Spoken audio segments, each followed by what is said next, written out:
Supposedly we're live. Is Shannon checking?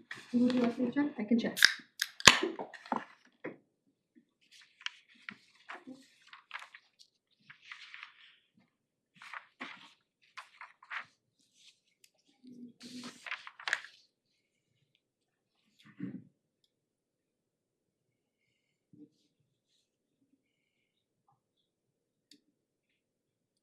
We are live.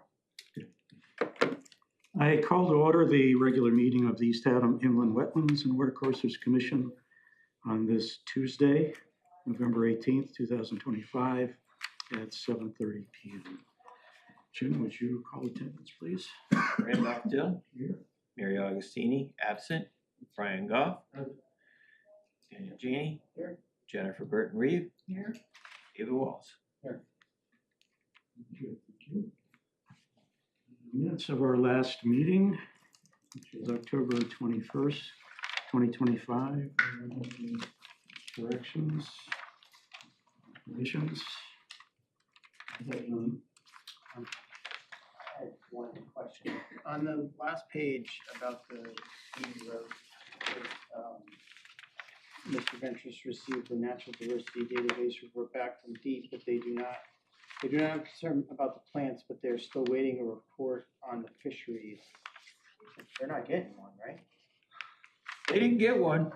They never got one, but they told me they were waiting for one, and we didn't get one. So, but they allowed me to, they drew the link. Okay, so they allow them. Is it a 2-foot drop? It's a 2-foot drop. It's gone down a fair amount already. Yeah. So no changes to the minutes. Anyone have any? David?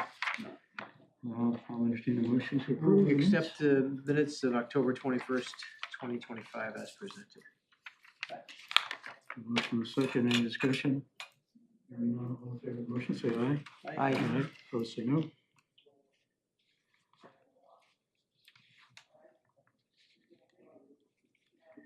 I had no bills in my packet. No bills. I have none. That's good. Field inspection report. On Sunday, November 9th, we had field inspection, 5 of them, excuse me, 5 sites in attendance with myself, Jennifer, David, and Jim. Excuse me. We visited BB Road, which is for a culvert replacement. First, second was another culvert replacement planned on AP Gates Road. The third stop was at 32 Bashan Road, property of Aaron Bachman, concerning construction of a driveway. The fourth site was at 42 Shore Road. Christopher Casey is the owner. This is for reconstruction of retaining wall on the upper Moodus Reservoir. And our last stop was at 19 Banning Road, property owned by Richard Lagasse. And this is a proposed accessory dwelling unit in the upper.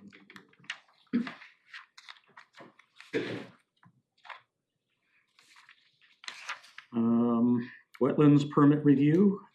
Item A, this is at 32 Bashan Road, application 25-15.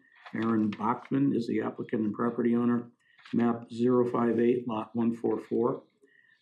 This is for a proposed construction of a driveway which is actually in existence.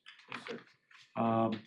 Bachman, if you want to give us a brief rundown on what it is you're looking for in your application. Yes, sir. Upon purchasing the property at 32 Bashan Road, there was an original easement driveway that was built into the property, as there's a subsequent property with a cottage on it that was owned all by the same family. The family split and one of the cousins sold me 32 Bashan Road. So the original easement driveway go diagonally through the middle of the backyard and around the property. There was a 3/4 service construction or a service farm driveway about 75 feet to the left of it that went 3/4 of the way up the property that they would use for hay or farming back in the day. And it was approximately 89 to 90 feet for me to connect the end of that driveway to the top of where that easement driveway swooped all the way around the property. My problem was, when I bought it, it was very dangerous for me because subcontractors, myself, even just myself, sitting in the back of the property, delivery routes, UPS, FedEx would drive the easement very quickly. So I had thought building, like connecting the driveway to the left side would make a complete straight driveway that would connect both of the same routes, the main road and the top of the easement, with about 200 feet less driveway to have to drive than all the way around the property. So there would be a complete separate entrance to the left of where my main driveway is for that homeowner to have full access, like unabridged access to their property all the way up to the top, one straight road. I was informed when I bought the property of 2 man-made built-in irrigation systems that the farmers had installed hundreds of years ago underground that go underneath the driveway. So I had installed 6-inch perforated drain pipes alongside of those to assist any additional water from going across the top of that driveway rather than, so it could go under it instead of going over the top. The easement driveway they had was not asphalt, it was literally tire tracks. The one on the left, I etched out 5 inches of the top of the grass. I rolled in clean gray stone, and then I put 3/4 inch trap rock and rolled all that. And when I made that connection, I didn't even have to build up the slope. The slope was already there and less than a 4-degree slope from the top to the bottom. So even with the roller, I figured it would be much cleaner, it would be a much safer route, it would be a much straighter route. And as I've now learned that my neighbor Rodney intends to put in and has been approved by your board, a driveway of his own, approximately 75 feet parallel to where this secondary easement has been installed.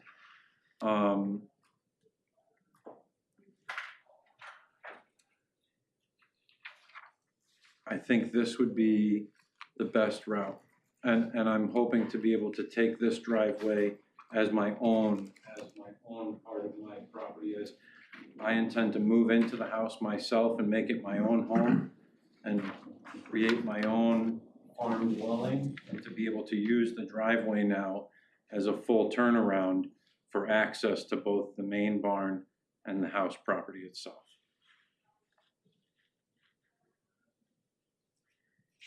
Excuse me, as I expressed to you during the field walk, I understand your concerns about the easement that was left by the Cohn family, which goes between the barn and the farmhouse. I had trouble with the construction of another driveway. I understand that there's an issue with farm equipment going right between the house and the barns and that sort of thing. What troubles me, though, you're willing to give up that easement and cooperate with the neighbor and use this other road which you put in without a permit. But I don't understand why you can't come to some agreement with them. I would love to come to an agreement with him, but the only thing he wants is $15,000 from me. That's it. He wants no agreement. I have the email in my phone. That's all he wants is $15,000. And he doesn't care about the easement. He doesn't care about the driveway. Even in the email, he states that he intends to build his driveway over the course of the next year. But all he wants from me is $15,000. And he says he'll sign over the easement. He hasn't used it for any kind of farming projects.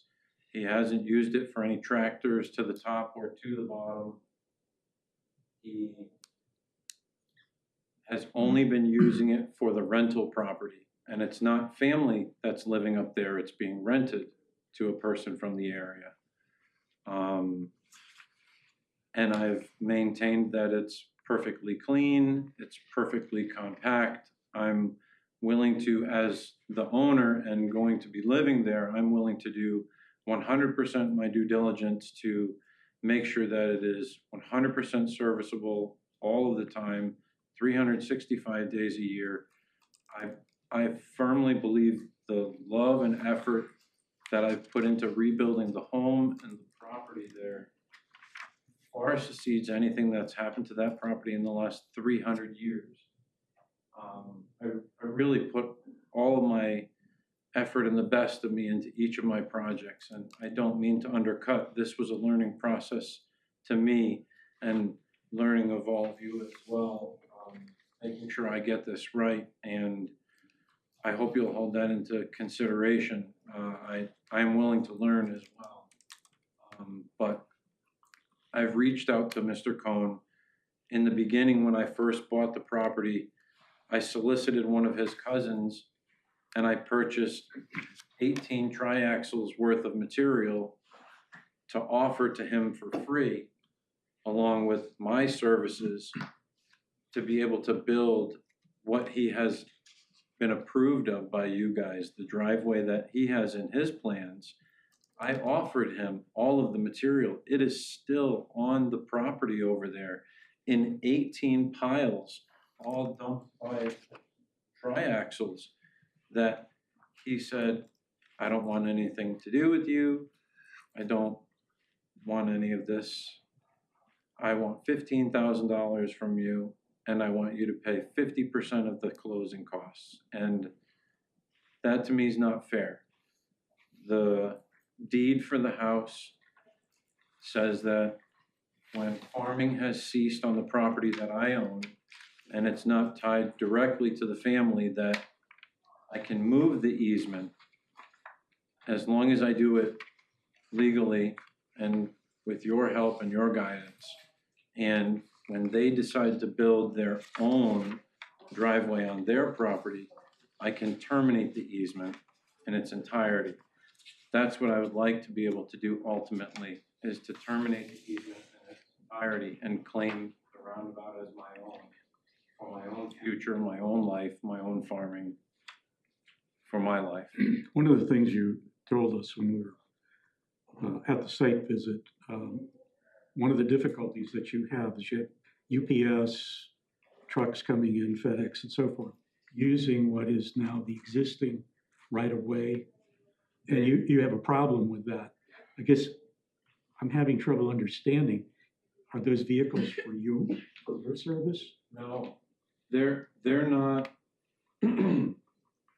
I have on video camera right now multiple times that I could show you where Amazon vehicles drive right up the main driveway and drive through the middle of the backyard and around the yard, because maybe they don't know, or maybe it's a new driver, and I've tried to be, or I've been very cordial with them, and I've been very nice with them and said, please use this driveway over here because I have a pet, I have nieces and nephews, I have family, I have things that are happening that behind those buildings, the way that old easement went, the drivers, they drive excessively fast through there, and it can be very dangerous. Okay, I understand it. So the vehicles, the UPS, the FedExes and so forth, are not for you, they're for your neighbor. They're for the neighbor. Exclusively. Exclusively, yes.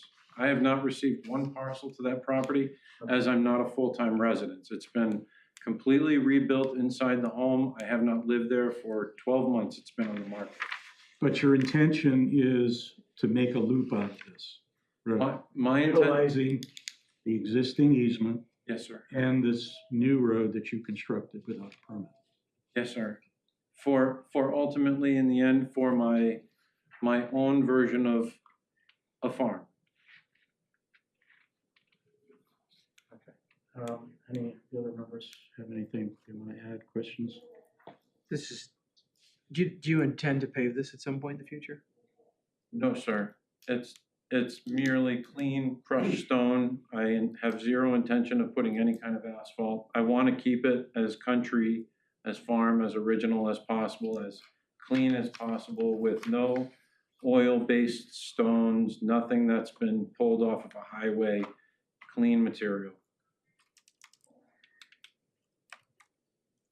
Jim, want to add anything? Well, the only thing this plan does call for, putting in larger pipes to match the drainage so that it flows freely and we don't have saturation of the driveway and. Yes, sir. I 100% intend to do that. Unfortunately, commissions can't control neighborhood fights. Well, I mean, the bottom line, I've expressed this before and I've expressed it to Mr. Bachman. This is silly to create a whole new driveway, 75 feet from an existing driveway, based on an easement that the Cone family has to access their property. That you can't come to some agreement. It's just troubling Well, and unfortunate. they have been using the new driveway. They have been, the family, Mr. Cohen, Rodney, they have been using that driveway. I've had zero incursions, no problems with Rodney. In the meantime, when I most recently met with Mr. Ventris and I gave him the new images of the driveway with the pipe and the drain installation, it was approximately 4 days later that I got the email from him saying, "We'll go away if you give us $15,000 and pay 50% of the closing costs." I didn't respond. I called my attorney. I said, I'd rather not respond. I'd rather sit down and speak with you and plead my case. So if you, and this commission has no authority to direct you to do anything at this point, other than we have to deal with the fact that this driveway was constructed without a permit. And I apologize for that. The bottom 2/3 was a farm service driveway. I merely reinforced it with stone, added an additional drain just based on my first experience with the original inspector, Bill. He had referenced to me that you should put an additional drain on there to direct the water. So I thought I was doing the right thing. This was my first time ever experiencing this portion, this part of a project, dealing with a driveway or moving easements or having a familial kind of a difficult situation like this. This was a very difficult property for me, and I've done my best to navigate my way through. I'm an honorable person. I stand by my word. I'll put these drain lines in, and Can we get your word yes, sir. that you'll continue to allow the Cones to use this new driveway, hoping that maybe they'll decide not to construct a new one? Probably not the case. What I'm concerned about is if we approve this and you discontinue the original easement, that you're going to lock them out of this, using this access. I will not do that. I promise. I'll sign any kind of paperwork from an attorney. I will not lock them out. Would you be agreeable to change the easement from what exists to this new driveway? To have it rewritten in deed form? Yeah. Yes, sir. Absolutely. All right. Anyone want to add anything? Well, this can go to December, but I don't see the need that it needs to go to December. Can I get a motion to approve this based on the conversation we just had, your agreement that Yes, sir. you'll change the easement, put in the pipes, and so forth? So moved. Have a second? Second. Motion is second. Any further discussion? All right. Pictures and, paperwork to go along with it. Yeah, that's a good idea. So with conditions that the existing, I just wanna make sure this is right, because it's a little bit different than we do. The existing easement shifts to the new driveway already constructed. Yes. And we should note that it's what it is. You're not gonna widen it No, it's or make 12, any other changes other than the drainage. no, sir. Additional drainage added. Okay, we have a motion and a second. Any discussion further? If not, all in favor of the motion, say aye. Opposed, say no. Thank you very much.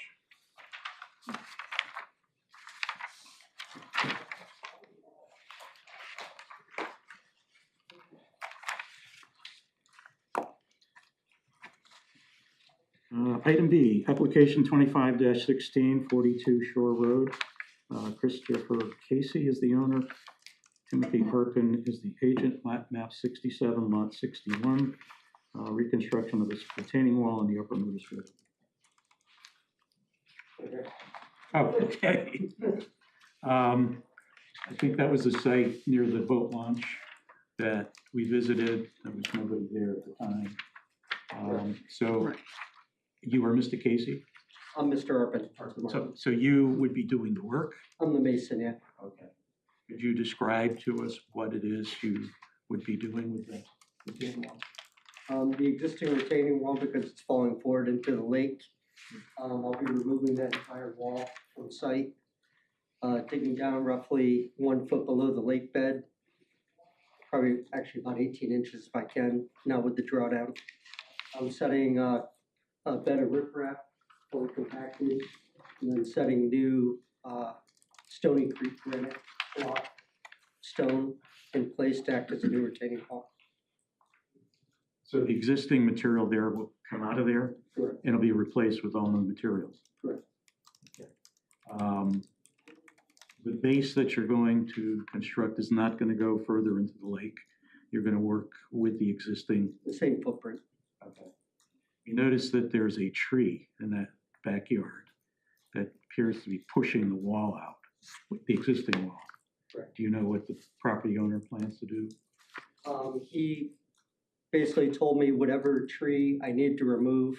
There's a tree at the beginning of the road and also that tree you spoke of. He said to remove what I need to remove.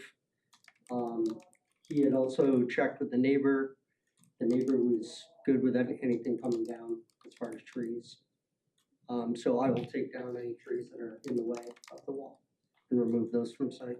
And what precautions would you take to prevent any erosion? Because you're going to be disturbing that shorefront. Well, with the trees being removed, the walls extend past like where that shed is. The wall extends, I think it was like 10 feet beyond that shed. The wall and building, the granite blocks itself are basically mafia block, but natural stone. Each block is 2 foot tall, 2 foot deep, 3 to 5 feet long. So each block I'm setting basically 2 courses as a running bond. And then in the same footprint that that wall is. And then behind that wall, I'll have roughly 12 to 18 inches of crushed stone with the filter fabric on the actual bed of the lawn. The wall that you're constructing, what's the height going to be? Will it be higher than the existing? No. Because I think the material, if I'm hearing you right, the material is going to be different. It's not going to be loose stone Right. stacked. It's actually going to be concrete formed. No, it's natural stone. Oh, It's Stony Creek granite.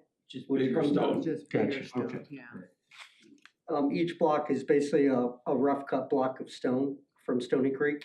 And each one just stacks atop one another. There's no cement being used because each block's anywhere from 500 to 900 pounds.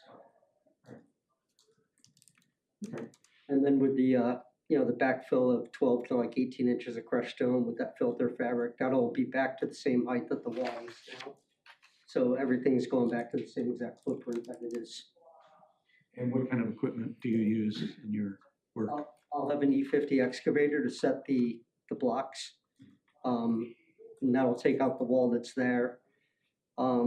Because it's so tight on Shore Road right there, I can't back my trailer down into the lawn. So I'm just gonna hook the trailer up to the excavator and pull it down to the lakeside. So any materials that are removed, then go outside. Yes, yeah, I'll take them all away and I'll bring it to B&L. B&L crushes everything that we prepare. Okay. All right. Anyone have any other questions? Pretty straightforward. No. Motion. I move we approve the application 25-16, 42 Shore Road. Christopher Casey is the owner, Timothy Arpin is the agent. Map 67, lot 61, reconstruction of the retaining wall on the Upper Moodus Reservoir with pictures when finished to be Second. Motion and second. Any further discussion? None. All in favor of the motion, say aye. Aye. Those say no. Thank you. Thank you.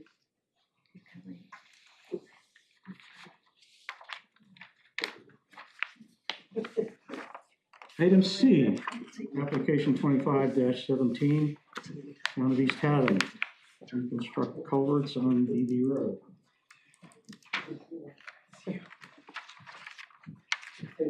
You're welcome. Good. Does the commission have a preference where I set up the easel on the plans? Is this okay?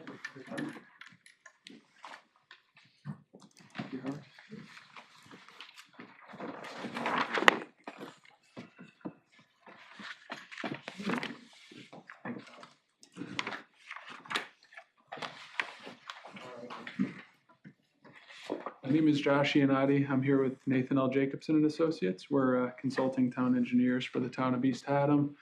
Here representing the town on this town project. The replacement of bridge number 040026 BB Road over Pine Brook. Thank you for the opportunity to be here and present this project. Good to see many of you at the field walk earlier this week.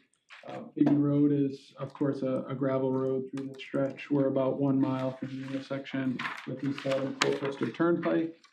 It is a scenic road, scenic rural designation in accordance with Town of East Haddam ordinances.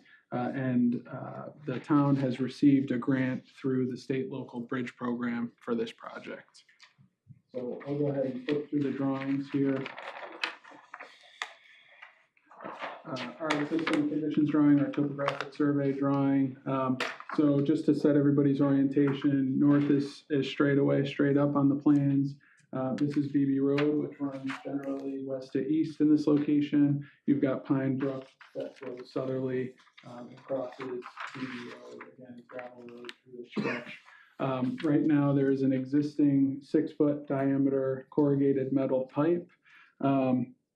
The road width generally varies between 18 and 20 feet through this stretch. Right now, really no means for roadside barrier other than these existing boulders that were placed along the shoulder of the road. Also no means to really contain the gravel out there. At this point, the gravel falls off the shoulders and into the watercourse on either side. The water surface elevation is within close proximity to the roadway elevation. We've got it identified here on the survey as an edge of water line on both sides of the roadway. And that's consistent with the water table underneath the roadway, which was confirmed with subsurface testing. Wetlands were delineated by Richard Snarsky, and those were located by Land Survey and Technical Services and shown on the drawings here.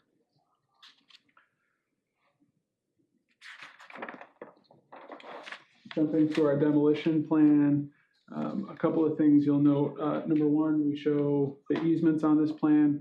We've got 3 permanent easements and 1 temporary. We'll get into more detail on those in the ensuing sheets here. We're proposing a removal of 16 inches of material within the roadway reconstruction section, which is about 150 feet long. Removing the existing culvert, of course.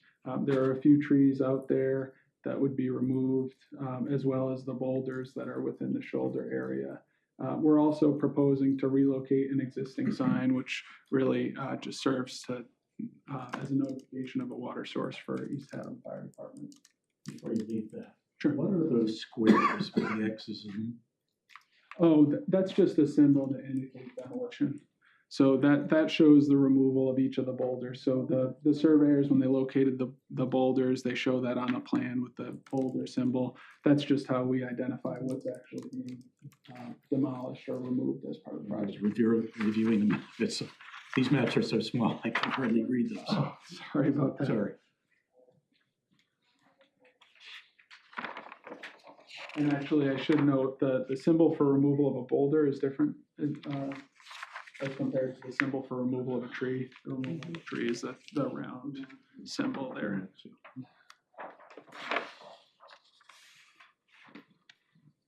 So this is the roadway plan. This is where we get into the fun of what's to come with the proposed project. We've got a proposed 14-foot span, 6.5-foot rise precast box culvert. We've got riprap slope protection. Not the easiest plan to see this on, but we'll get into the culvert plans in a few sheets here. But we've got some wing walls that are shown here. You'll notice that wing wall 1A, which is in the northwest quadrant, is a longer wing wall. It's almost 60 feet long, and that's generally to meet 2-to-1 slopes. This is exactly where Pine Brook flows southerly right into that bank of the roadway. So to make the grading work, we extended that wing wall out. The other wing walls approach about 15 feet. We're generally matching the existing alignment, no changes there. And then what we're proposing for road width is for a 50-foot stretch, which spans the center of the culvert. We're proposing a 20-foot road width. And then we've got a 50-foot transition on each approach back to the existing roadway width. Being that this project is funded through the Connecticut State Local Bridge Program, we consulted the Connecticut DOT specifically in this regard, understanding that it's a scenic local roadway, scenic rural roadway, and the Department of Transportation confirmed that they would only recommend a minimum width of 20 feet for the funding. So that's, Can I ask you, sure. what does that mean, 20 feet? Is that travel portion? That's travelway, that's roadway, yes, that's correct. Where the tires meet the road? Yes, yep, edge of roadway. I'm probably getting a little bit ahead here, but I think there's a plan to put in barriers, guardrails, thank you, rather than the rocks being liability for the town. Where are those guardrails going to be placed? Outside of the 20-foot? Yes, those are proposed, the face of guide rail is proposed 1 foot offset from the edge of roadway. So you would actually have 22 feet between the face of rails.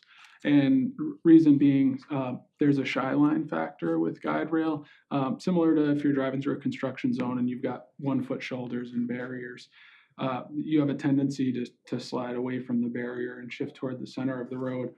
The highway design manual says for a 30-mile-per-hour design speed, which is the lowest speed on the table, unfortunately, the shy line factor is about 4 feet. So, 20 feet is a narrow roadway, especially considering that shy line factor.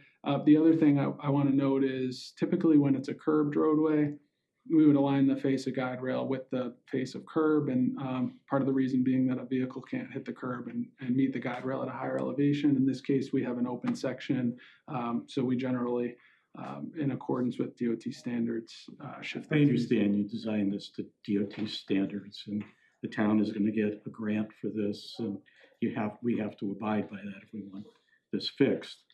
I'm just troubled by the fact we're going to go from what was a fairly narrow road, because Public Works has illegally widened, and it's going to go 20-foot travel path. Plus, the guardrails are going to be outside of that. So what is the total width going to be, and how much wider than what exists? Can I share the cross sections at a larger scale? Actually, I'm not trying to make this difficult for you. no, that's okay. That's all right. So what we did, actually, if you're okay with it, we have these on 11 by 17 that I could hand out. Is that all right if I share that with you guys? Sure. Okay. And this, there haven't been any changes since we submitted this. All we did was we blew them up at a larger scale so you could see the appropriate detail, and we color coded it just for convenience.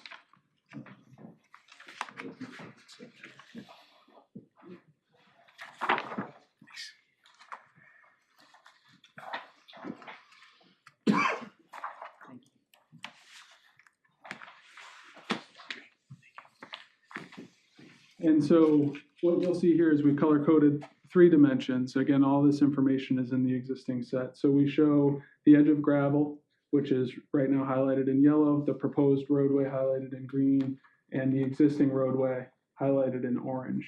And there is a little judgment that's required on the surveyor's part when they're out there surveying it.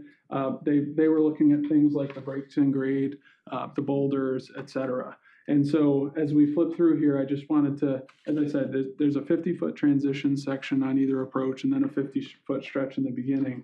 These sections are organized moving west to east up station.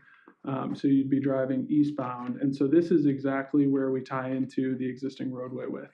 And this is the narrower side of the project. So we've got a 17.78 foot existing roadway, which we're meeting, tying into existing. And then you'll see that the existing roadway, 25 feet later, the existing roadway is actually wider. It's about 20 feet. And the edge of gravel is much wider than that, though you'll notice it's down the shoulder a bit. 25 feet later is station 9 plus 75. This is the first point that we're at that 20 foot width. So this is the start of that 50-foot section, which spans the center of the culvert. So this 20-foot proposed roadway will be maintained throughout. This is one of the narrower sections. So the existing roadway is just under 19 feet, and it's primarily on that left side, which would be the northwest quadrant where we're extending that wing wall. So you can see how that grade sort of falls off on that side. And now on the next sheet, we're at station 10 plus 00. This is exactly the center line of the culvert, although the culvert is on a bit of a skew, so that's not represented here on this section. And I should highlight, I didn't do this, and I apologize on the previous sheets. The box culvert is shown here. There's a call off. The parapet is here. On the previous sheet, there was a wing wall on that left side. The guide rail is what's indicated here at the top of the section. Proposed is generally the darker colors. The dashed line would be the existing surface. And then, of course, we show the wetland line, water surface elevation, and right-of-way line. Apologize, I should have described all that at the start here. But so this is at the center line of the culvert. We're proposing 20-foot width, existing 18.33, still three feet narrower than the edge of gravel. And the guide rail you could see is 1 foot offset from the edge of roadway. 25 feet later is the end of that 50-foot section at 20 feet. We've got an existing edge of gravel of almost 25 feet, an existing roadway approaching 19 feet. So on the existing road, just so it's clear, what exists there now are those stones. And is that the limit, that measurement, the 18.33 feet, the stones pretty much define that area? Is that what you're saying? Yeah, the surveyors would have looked at the boulders as well as a break in grade and the gravel. So like I said, there would be some judgment involved there. But yes, that's correct. And then they did identify a clear edge of gravel. That's exactly what that one is there. And now we move to the wider section, which would be the east side of the proposed culvert, where we transition out to existing. So you'll notice the roadway width, the proposed roadway width actually increases slightly, but that's really just because we're connecting the dots and tying into the existing roadway width at the end of the project, station 10 plus 75. So the existing roadway here is almost 20 feet, 19.63 feet. Edge of gravel continuing to be about 23. And then here, the final section, this is where we tie into existing at 20.11. And one thing that I did want to reiterate is that with the box culvert and the wing walls there, now there would be means to contain the gravel within the roadway. You wouldn't have that sort of spillover effect, as would the guide rail, really. That was gonna be my next question, is can Public Works Department, people who run the grader, are they gonna be able to confine themselves within those guardrails so that we're not spilling material like they are now? So that's pretty much how you've designed this to prevent that spillage, spillover. The guide rail is set inside the parapets, so yes, it can theoretically contain the spillover within the wing walls of court and parapets. Of course, hard to say on behalf of Public Works, but there is a section there. Theoretically, if things did start to spill over, the result would be a windrow or something to that effect between the guide rail and the parapet, which wouldn't be in Public Works' best interest. We've got a very flat profile on this roadway, no cross slope whatsoever. So yes, to answer your question, that was considered. A question about the box culvert. I get a little bit confused when we're in the field. This is gonna be one square culvert. For some reason, I had this idea that there are actually gonna be two tubes inside that square box culvert. It's gonna be an open, square, rectangular, whatever. That's Box correct. culvert. That's correct. Yep. With so it'll be a 6.5 foot rise, 14 foot span, but there will be 1 foot of natural brook bottom material on the bottom of it. So it would really just be a 5.5 foot rise after that brook bottom material is placed in there, and that's for the fish. So on routine flow, it flows from Pine Brook. How much water will be on the bottom of that culvert? Routine flows. Bear with me here.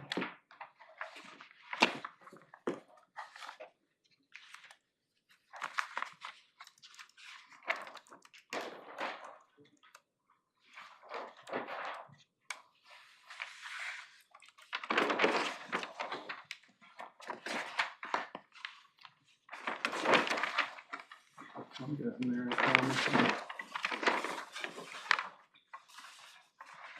So I jumped to sheet 11 here, the culvert general plan. This doesn't show you what the routine flows are, although there is some hydraulic data that's included here. We did design the culvert based on the size of the contributing watershed, which is greater than 1 square mile, less than 10 square miles. We designed the culvert for a 100-year storm, maintaining 1 foot of freeboard. We, of course, check it against the 500-year storm to confirm there would be no impacts associated with it. Those water surface elevations are shown here on the lower right of this sheet. So you can see the existing 100-year flood elevation would have been 362.20. The proposed 100-year flow would be 360.07. So we're about 2 feet less in the 100-year storm event. So slight reduction, but I would say generally this is a lake, right? It's hydraulically controlled by the Moodus Reservoir Dam. I'm not sure and I'd be interested to get Howard's thoughts on this as well, but I'm not sure that the water surface elevation would change too drastically at all in normal conditions. Where you may notice a difference is in one of these increased storm events. In fact, I'm going to cheat and look at my notes a little bit, but even on the 500-year storm, the existing water surface elevation would have been 373.26 based on our analysis. Under proposed conditions, it would be 361.59, which is much lower, not much lower, but it is lower than the roadway elevation, whereas in the existing condition, it's something like 11 feet above the roadway elevation. So that's where you would notice the difference is in those big storms. Where it's a lake on both sides, I'm not sure you'd see a difference in water surface elevation under normal. Refresh my memory, I know I saw it in here, so what are the inside dimensions, width and length? Length would be 14 feet, and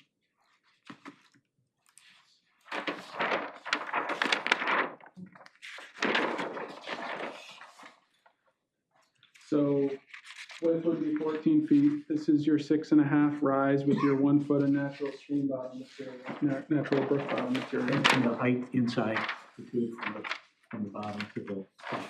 6, this dimension here? Yes. 6.5 feet with 1 foot of natural stream bottom material. So you're going from a 6x6 to a 14x6? That's correct. 14x7, but you're throwing, 14x6, but you're putting gravel, a foot of gravel on the bottom. If you're doubling the width, why don't your numbers go up more for the 100-year and the 500-year? Come down more, do you mean? Why can't you sustain more? Come down, whatever. Why can't it? Basically, why isn't it going to be more sustainable on those heavier storms? It does come down quite a bit. It comes down more than 2 feet. With the I guess I larger missed box. that. When you were describing the 100-year and the 500-year, you said there was a decrease, but it wasn't, I mean, what didn't seem like it was that significant. He says it comes down by 2 feet? It comes, for the 100-year Yeah. storm, it comes down 2 feet. Yeah, for the 500-year storm, it comes down more than 12 feet. Okay. But of course, that's based on an analysis, and we made some assumptions on the length of the crest for the 500-year storm that there may be no spillover there. I'm curious, one of the big problems with this crossing has been the beaver damage. You keep plugging the existing pipe. Town tries to clear it, and I'm sure that's damaged the pipe in that process. Are you making any recommendations as the engineering firm? Beavers are gonna wanna use this. They're gonna wanna block it off. Have you made any recommendations how the town can deal with that? Prevent that from happening? Yeah, we could. Is that gonna be too large of a width for a deceiver? Because there's one up the road, but it's only 6 foot up the road. Yeah, I'm not sure what width you need for a beaver deceiver. I'm not sure either. I know you saw the beaver dam just above upstream. Yep. And they're probably the beaver looking at the project and thinking, you know, it's a whole lot less work to block that little concrete culvert than it is to block the whole stream. So, anyway, that's just a question. And at Molly as well. We've seen the beaver dams in Molly as well. Yeah, and the town was supposed to do beaver deceivers there and they haven't done that. So that's, if the recommendation comes from the engineering firm, that maybe you ought to do something about that. Maybe it'll get done. Okay, understood. Okay, we'll look at that. I noticed a picture of the spotted turtle. What are you guys doing for that? So we have, turtle protection notes included in the drawings. Generally, exclusionary fencing is important. The exclusionary fencing has to be up before May 15th to prevent nesting. General maintenance of the site, being aware of the species, knowing that the type of species, being when they're encountered, removing them from the site appropriately. Let's see, am I missing anything on the turtles? There are, I'm sorry. The site, but keeping them local. I mean, they cross that road when they breed. What's the time frame on this? I imagine it's gonna be start in August or something. It would likely be summer construction. Summer construction. The specific timeline would depend on how long it takes to secure easements, but there are time of year restrictions. Well, you're gonna have the lowest water at that point, but these guys aren't gonna start, gals and guys aren't gonna start, they're not gonna start their breeding until early spring. But if you pick them up and remove them from the area entirely, as opposed to just getting them out of the work zone, maybe that's what you meant, that's gonna be a big difference, because they're trying to lay their eggs in that general area. So remove them from the work zone, yay. Remove them from the area, no, probably not good. So just note that, if that hasn't already been noted. Yes. Yeah. Well, there was a whole lot more to this project, kind of taking it off track. No, that's all right. That, I would like to share this with you. Oops. In this plan.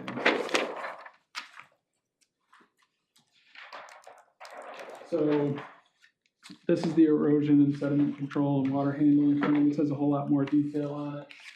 What's identified here in a thicker gray line is the cofferdam, the cofferdam. The cofferdam, design of the cofferdam is the responsibility of the contractor.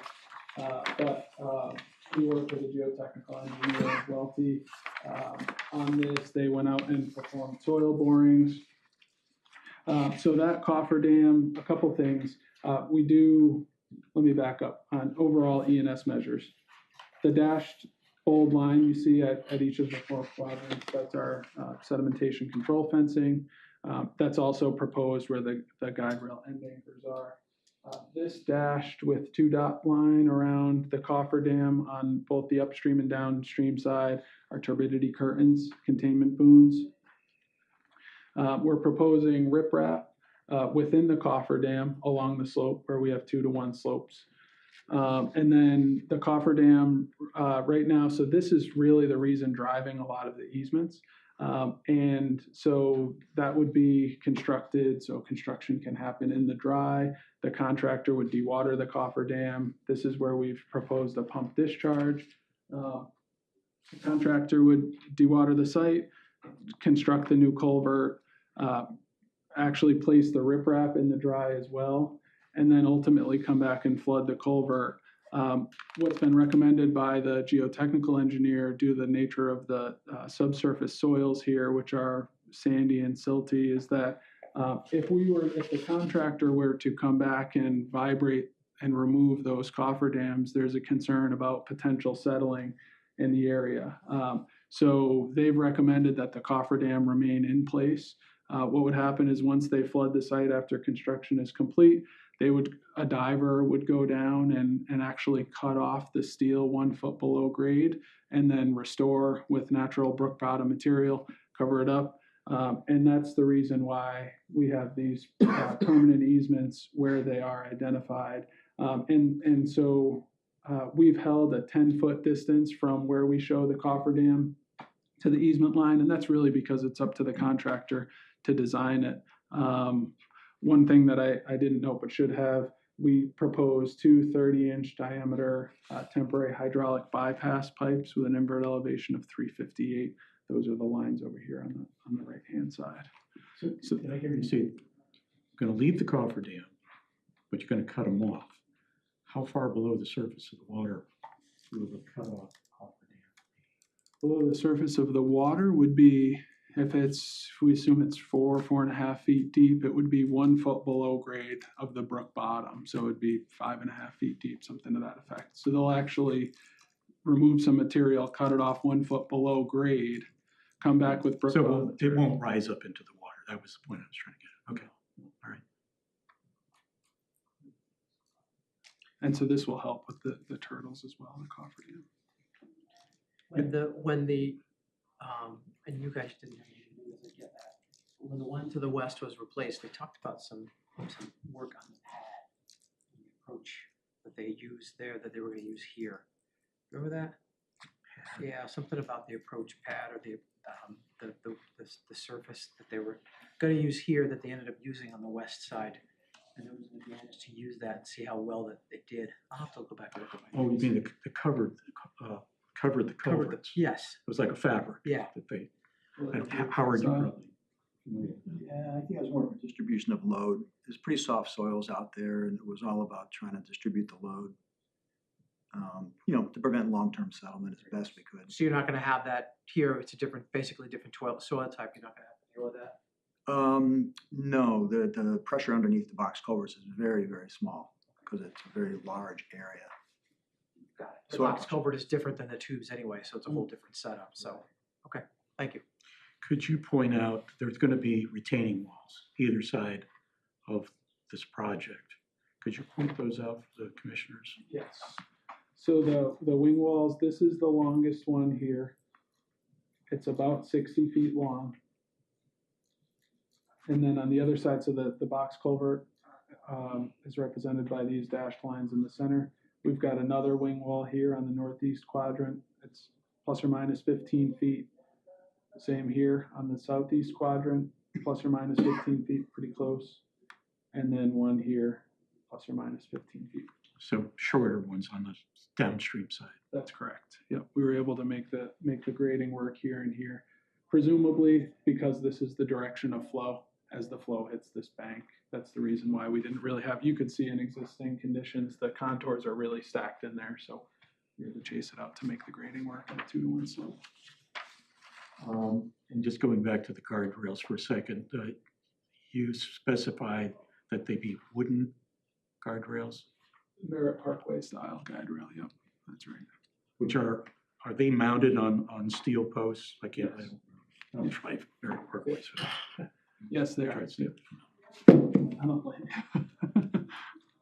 Yes, they are, and, Pressure treated wood. yep. And what we have here, so there's actually,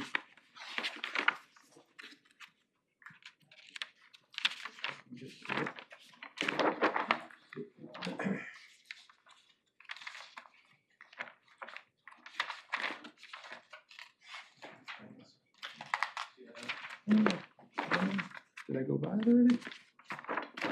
What I'm looking for is we have a detail because That's all right, you searching for it. there will be one post on both the eastbound and westbound side that would be positioned. We positioned it on purpose right at the center of the box culvert.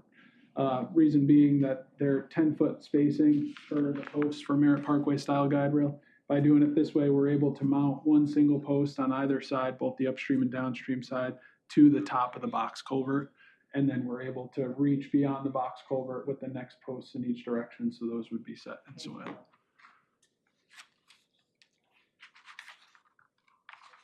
Is there any advantage to mounting it in the center of the culvert? It sounds like you're doing it on purpose for a reason.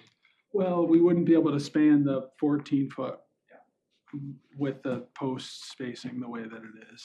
So there, we've done it a couple of different ways. Sometimes we cast a secondary parapet on the inside of the exterior parapet, and we mount the rail to that. In this case, we're just proposing to mount it directly to the box, and then it'll be graded around with process aggregate.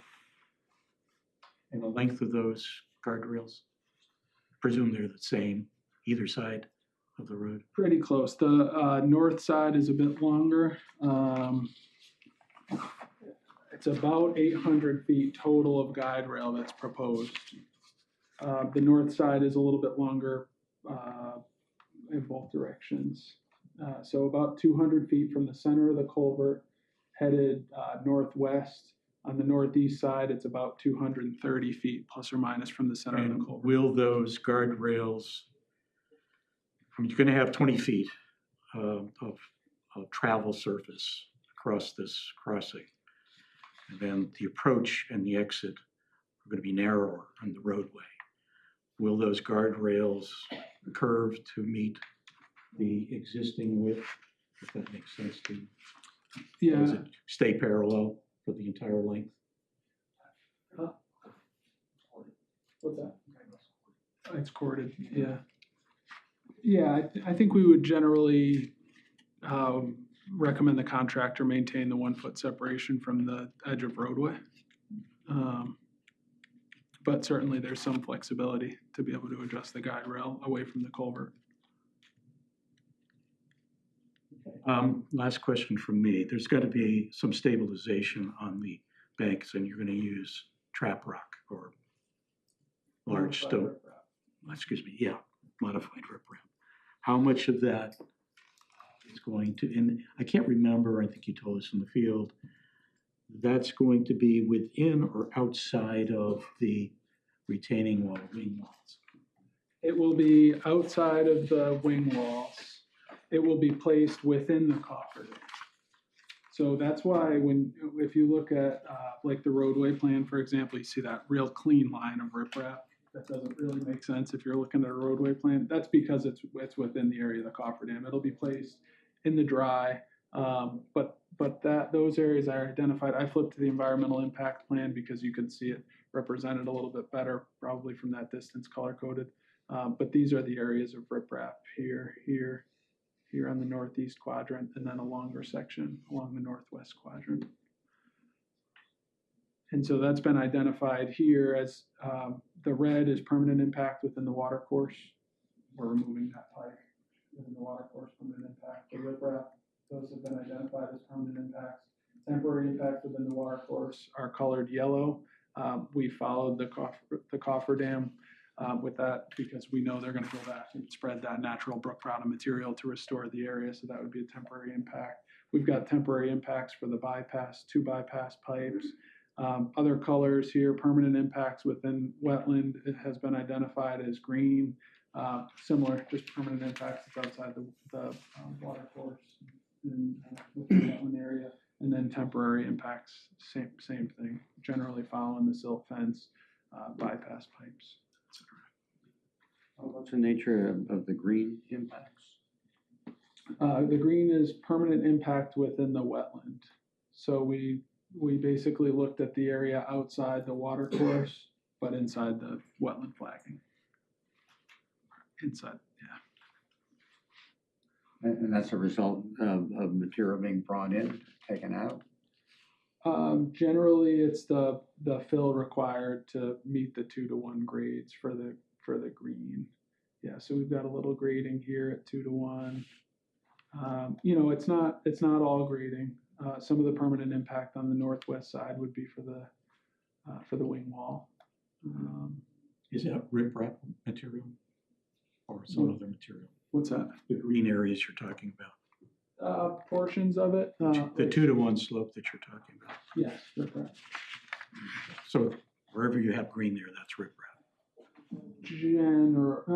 Not quite. There's some here, not necessarily back here because we exceed 2-to-1 slope.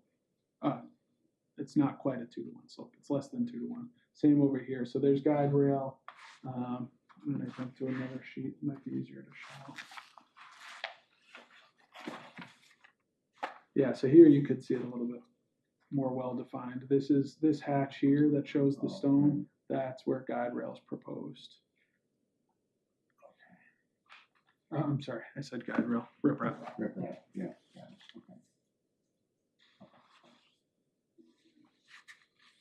How big is the bag where the discharge is for the sediment, and what does the contractor do with the sediment once the bag is full?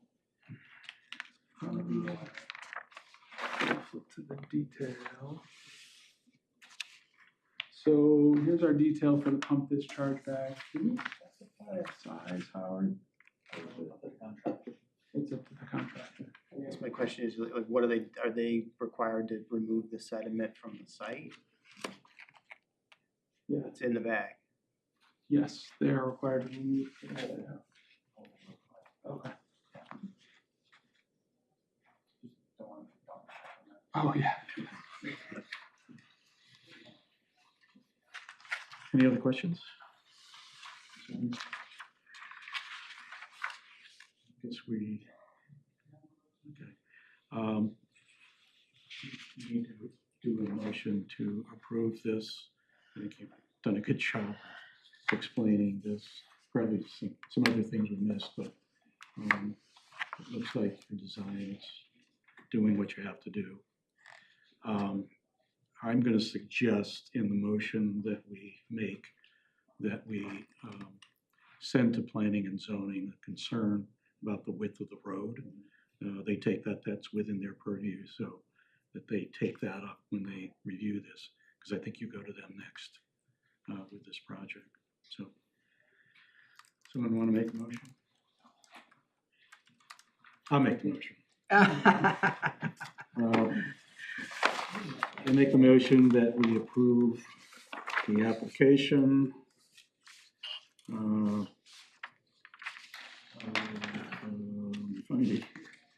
Application number 25-17 to reconstruct culverts on BB Road. That we approve this for construction, and that a message be sent to planning and zoning that when they review this project, that they take up the issue of road widths, understanding, of course, town wants the money, part of it has to be 20 feet, but we don't want to see this go further in this whole notion of 20 feet for the whole road, because that defeats the whole purpose of scenic roads and what was established there to begin with, so. Can I have a second? Second. Motion second. Any further discussion, Yeah. questions? Before and after photos. Based on what happened. I'm sure we're all gonna be taking photos of this project. I don't mean that you have to take them, although I'm sure you probably will. Okay. We're gonna have a date on the plan. What is the date, the most recent plan?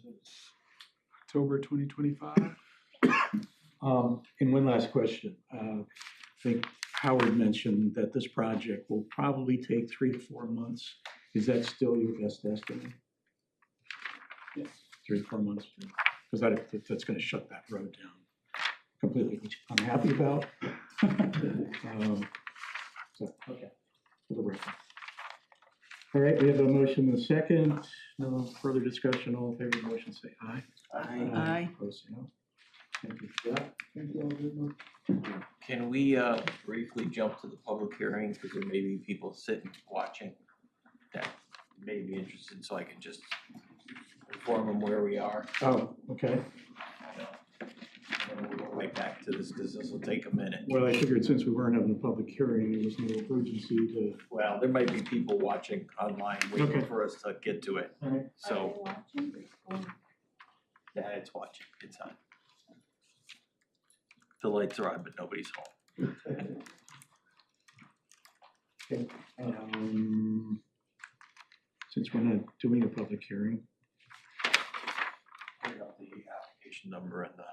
Okay, we were scheduled to hold a public hearing tonight at 8 o'clock. That has changed. This is under application 25-14, excuse me, at 160 Smith Road.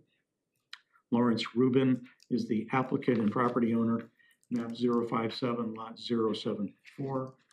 This is for proposed relocation of a cottage and to add sand into soil for farming purposes, to grow crops for drainage, farming and harvesting of crops. And this property is located on the shores of Baysham Lake. So since I didn't plan on being here next meeting, I was gonna have Attorney Willis come tonight and then be able to follow it up at the next meeting. He did a little research, and what he found out is that, and it isn't under wetlands, but there's a section in the statute, section 47-42D, that pertains to conservation easements. And if you are the owner of a property with a conservation easement, you are to send by certified mail 60 days ahead of time to the holders of the easement, notifying that you have an application before a commission, board, building official, whichever it happens to be. I called Mr. Rubin up today. He wasn't aware of the statute either. So I emailed it to him and he emailed me back and he said, thanks, Jim. With that news, let's postpone our agenda on tonight's meeting as we'll relook our legal options with the cottage and bring all or part of the agenda forward in the spring. Regards, Larry Rubin. So just need a motion to accept his withdrawal and we'll wait down the road. So moved. Second. Any discussion? All in Oh, favor? hold on a second. Was there a fee with that? Yeah. So do you want to turn that, hold it till that, so they're gonna use it in the spring? Yeah. Alright. Even so, we've already invested that much in attorney. Just to go, okay, Yeah. alright, noted. All right, we have a motion and a second. Any other discussion? All in favor of the motion, say aye. Aye. Opposed, say no. Okay, good. And we'll go back to your second application, application 25-18. Town of East Haddam, reconstruct culverts on AP Gates Road.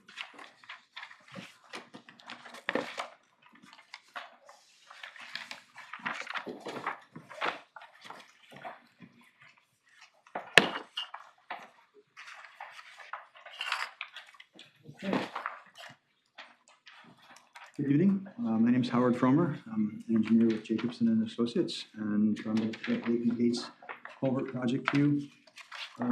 Before you get into those drawings, we did make 2 minor revisions, and so I brought revised drawings with me.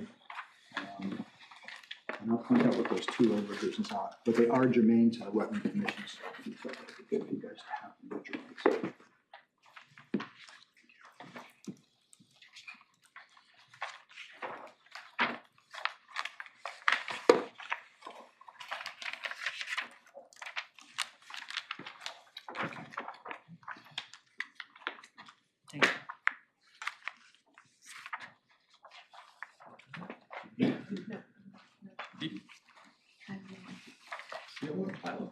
I'm good. Okay, like with the BB project, this is a town project, so we're here representing the town on this. AP Gates Road, the site is about 1,800 feet south of the intersection of AP Gates and Warner Road. This is the existing condition plan. North is to the right, and the flow is from east to west. The existing culvert is a twin 36-inch diameter corrugated metal pipe, and the invert on both of them are pretty well shot. There's section loss, there's invert missing, there's perforations. I've been told by the soon-to-be former director of DPW that the road has been overtopped, and also sinkholes have begun to form in the road, which is a result of flow going through the barrel, pulling fine material out through those perforations. The good news is this type of structure doesn't typically fail catastrophically. It gives you signs that its service life is nearing the end, and that's what's happening here. This site plan also shows the wetland line, which is the line with the black triangles on it, which is pretty much on the inside of this light blue line, which represents the existing headwater and tailwater elevations. You can see the wetland line sort of on the inside of that. Demolition perspective, similar to the BB drawings, the length of the roadwork is what we call a logical touchdown point. It's no more than we need to basically replace the culvert. There are a number of these round cross symbols here, which represent trees that need to be removed. There are permanent easements both up and downstream. There's an existing storm drainage system, a pair of pipes here just off the south end of the project that has a long discharge line that runs all the way to the stream right near the outlet. I'll be talking about that in a little bit. From a roadway plan perspective, which is the name of the project here, got about 150 feet or so, 170 feet of road work or so. The roadway width here is 24 feet, sort of similar to BB, sort of right in the middle of the project. And then we have tapers on the south and north because the existing road varies in width from 18 feet on one end to 22 feet on the other end. The storm drainage system that has that long outfall pipe is now going to conflict with the proposed retaining wall. So we're going to capture or intersect the flow in that pipe with a brand new manhole just off the road here at the southwest project quadrant. And that's going to run over to an outlet. This is one of the revisions that we made to the drawing. So when we initially sent the drawings into you, and then when we were out there at the field walk, I think I might have mentioned to you all that it looked to me like the invert of the proposed flare end that we had was too high. Remember, it was between 2 big trees, and then the bank dropped quickly to the stream. So we revised that scenario to include basically a DOT style head wall with a little wing walls in there to drop that invert down. So what will happen is the flow inside this manhole will come into the manhole, it'll drop down several feet, and it'll come out at a slower velocity because I kept this pipe here pretty low and flat. And then we've got a plunge pool within the wetlands, but right against the ordinary high water of the bank. Oh, excuse me, of the stream. There are proposed head walls. On the downstream side, they sort of parallel the road. On the upstream side, one of them parallels the road and the other one sort of sticks away from the road, really because the way the flow is coming in here, we want to be able to capture it and make sure it funnels into the barrel. So again, the existing pipes are twin 36 inches. The proposed is going to be a 12-foot by 5-foot reinforced concrete box culvert. So it'll be one cell. As you're looking through the barrel, it's 12 feet wide, 5 feet high from the ceiling to the structural floor. And then like BB, this too will have 1 foot of natural stream bottom material in it. So the net rise will be 4 feet. Like BB, this project was designed in accordance with the DOT Highway drainage manual, excuse me, which in this particular case, the drainage area is smaller than BB. This structure was designed for a 50-year storm.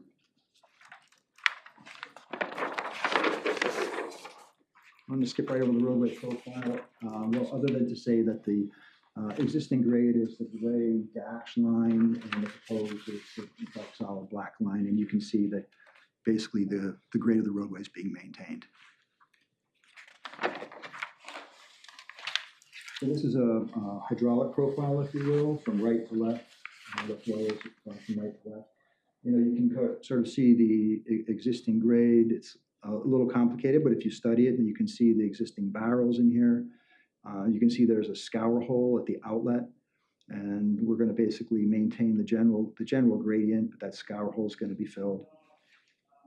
This also shows the existing approach 50-year headwater elevation and the proposed. And you can see the corresponding drop in water surface elevation as a result.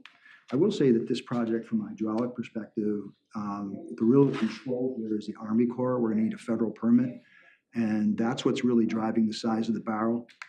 50-year flow is fairly small, but the Army Corps requires something they call an openness ratio.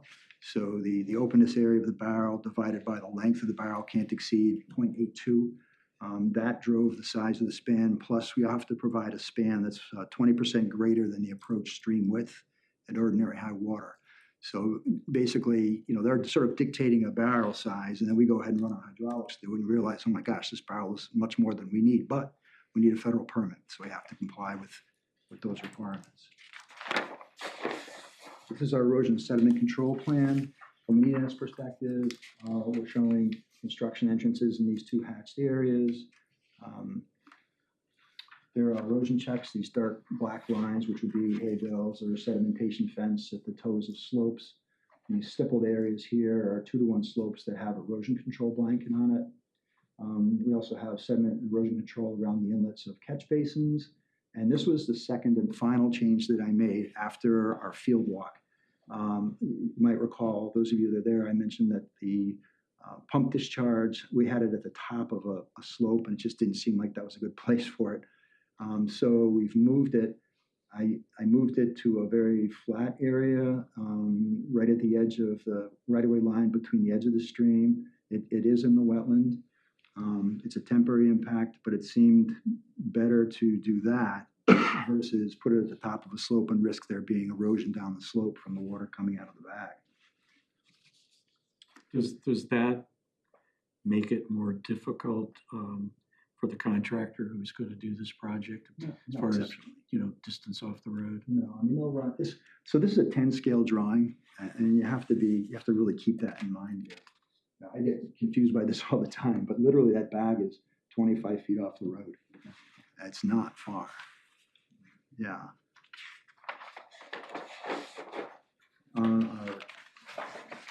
Go to this plan next. So we've got to maintain flows, maintain the brook flow around the site during the construction so the contractor can build it in the dry. We've got 2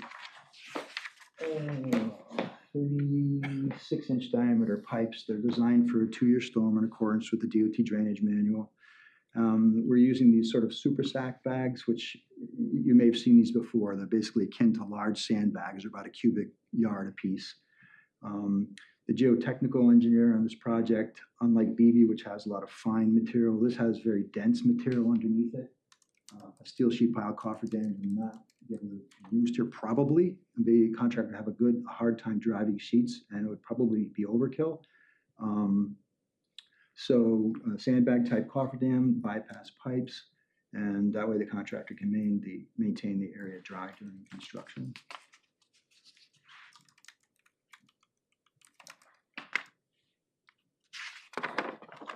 Oh, I'll go back one more time to this ENS plan. A couple things I forgot to mention. One is riprap.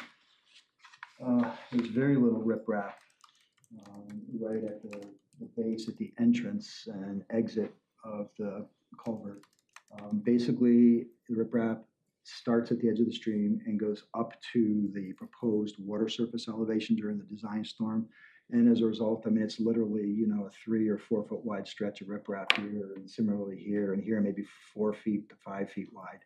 It's not a lot.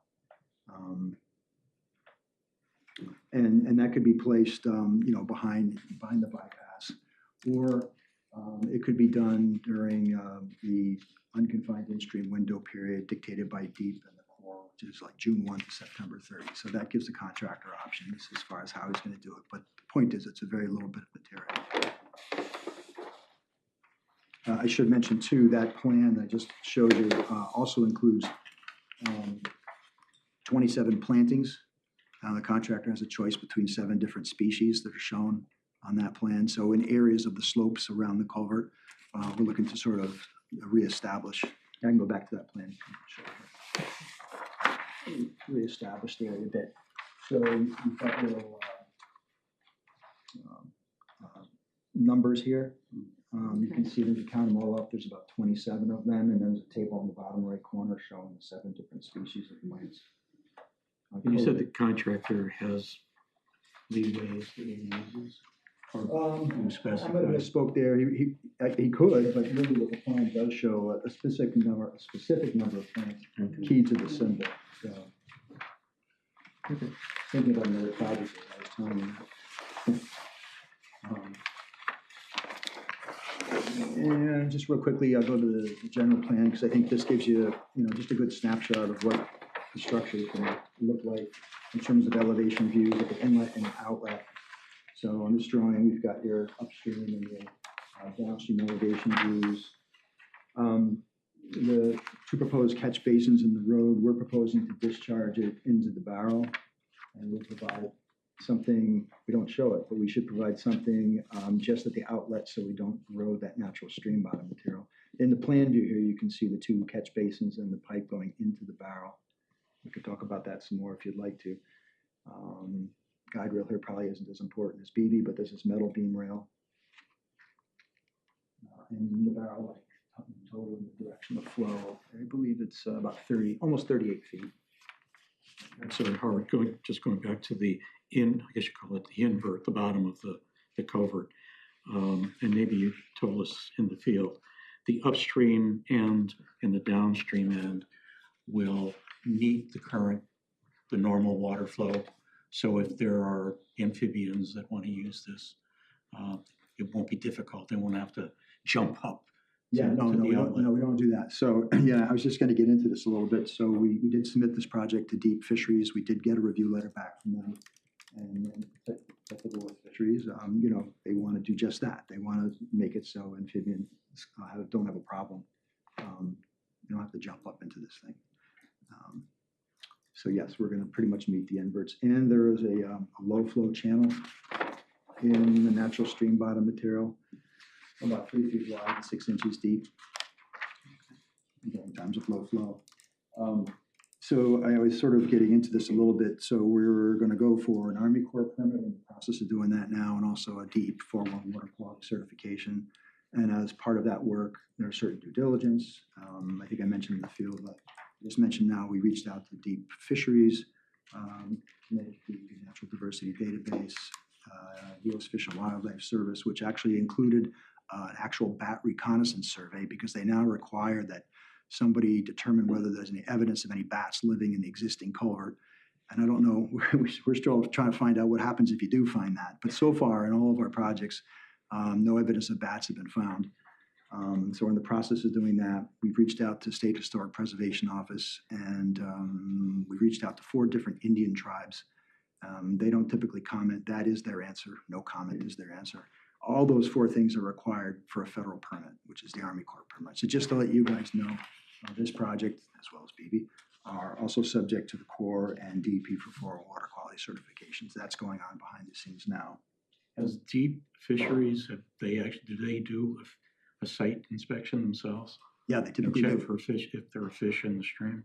I think not only that, but I think they look at their records as far as, where they stock, and that's important to them too. Yeah. So this project is also being funded through the Connecticut Department of Transportation State Local Bridge Program, which offers a 50% grant on the total project cost. And for this project, the town is looking at about a $450,000 grant from the DOT for this work. And we figure about 3 to 4 months construction time, hoping for 2026 construction, but I think the long-term intent is going to be getting easements. Second to that is going to be dealing with utility companies, which we're working on now. But we're hopeful. So this is a paved road, unlike BB Road. This is a paved A little bit road. easier. Pavement will have to come up, disposed of, and then repaved again. It's complete. Right. And you may have said, because you guys still have to do the 20-foot width crossing, Excuse me? 20-foot width 24-foot road width at the crossing. on this one, Yeah. different than BB Road? Yeah, so it's 18, here's our logic. There's a roadway plan here.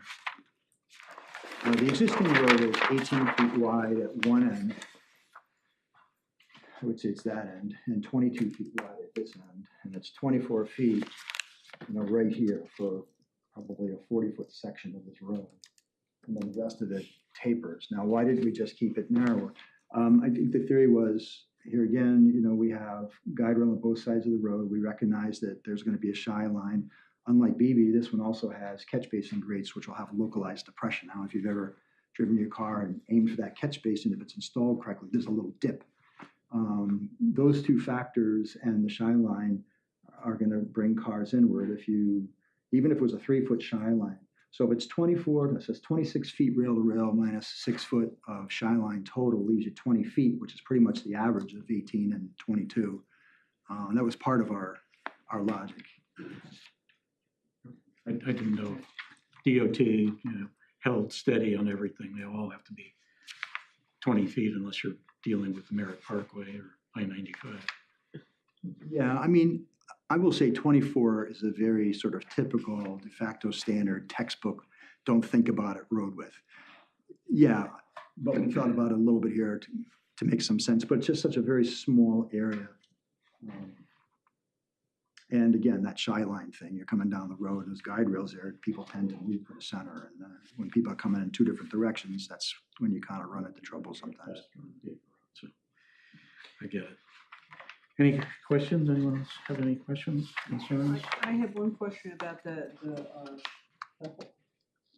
discharge from the pipe here is going to be outside of the low flow channel. And you said you were going to do something to prevent that from eroding away. Yeah, so we have, let me show on this plan because you can see the pipe. Let's go to this guy here. So there's a proposed pipe connection from this proposed catch basin right through the wall of the box culvert. And that's going to spill onto natural stream bottom material. That's going to take nothing for that material to blow away.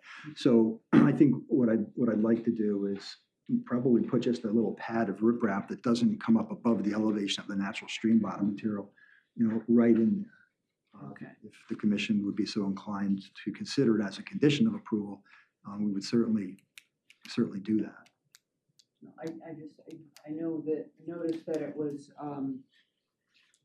coming in higher than the low flow stream that you have in there. Right. Right. So The minimal concern to fill that line. yeah, the culvert has 2 corbels in it. If you look at this view, these are what we call the corbels. They're at the top and the bottom. So wherever we come in, we can only come in this area here. And then I didn't want to come in so low because I'll probably be the one to have to look at it someday. I want to be able to not get on my belly to look at the pipe. You want to have it up a little bit so you can.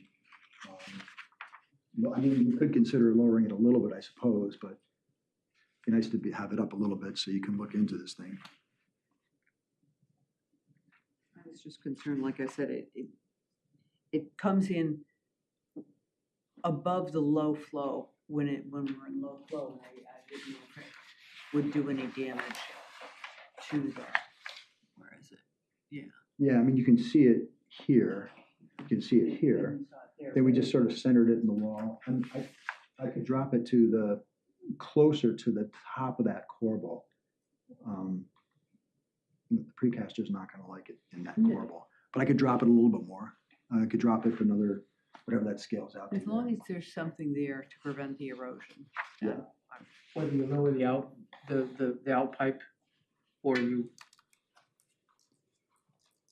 said you were considering putting like a lower area right there, right below that with additional riprap? Yeah, so right now, this pipe invert's about 1.5 feet above the natural stream bottom material. What I'm thinking about is, maybe right in this area here, right up to the natural stream bottom material. So on the concrete floor, 1 foot thick, some sort of pad of riprap to fall into. Sufficient. Yeah. You don't have to move it. Okay. Keep the precaster happy.